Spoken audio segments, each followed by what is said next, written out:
students, I hope your preparation is going good. If not, don't worry. Sri Gurukula is here to help you. And I am Anmol Yadav. I will be your physics and mathematics mentor. I am an NEET graduate. So bring out your books. Let's make your preparation stress-free. So our next question is find the root of the equation 5x square minus 6x minus 2 is equals to 0 by using the method of completing the square. So completing the square method, as name suggests, it is we are going to make a perfect square. So the equation we have is 5x square minus 6x minus 2 is equals to 0. In completing square method, what we will do, we will take our constant term on the right hand side.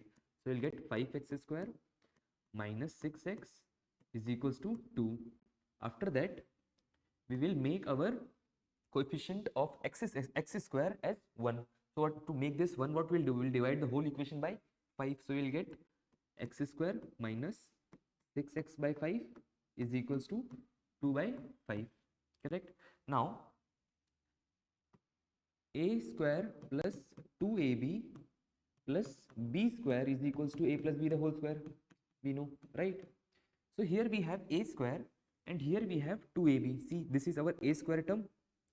X square is equals to a square. Correct? X square is equals to a square, and our minus 6x upon 5 is our 2ab. Correct? And we are supposed to find b square. So if we can find b square, we'll add b square on both the side, and this side we can make a perfect square. So b square, since from here we can say that x is equals to a. Correct? X is equals to a, and in this equation, if we will put x is equals to a and a will get cancelled out, and we can find the value of b. So minus 6 upon 5 into a is equals to 2 times ab. A and a will get cancelled out, and this is 2 ones are 2 threes are.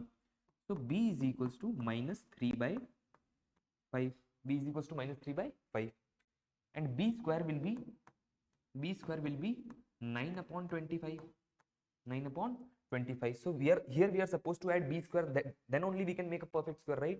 So we'll add b square on both the sides, that is 9 upon 25 on both the sides. So we'll find x square minus 6x upon 5 plus 9 upon 25 is equals to 2 by 5 plus 9 upon 25.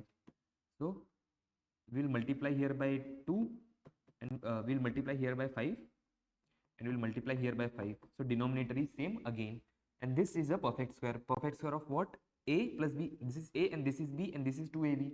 So this will be a plus b the whole square. Our a is x, our b is minus 3 by 5. So this is actually equals to x minus 3 by 5 the whole square is equals to 5 2s are 10, and 10 plus 9 will be 19.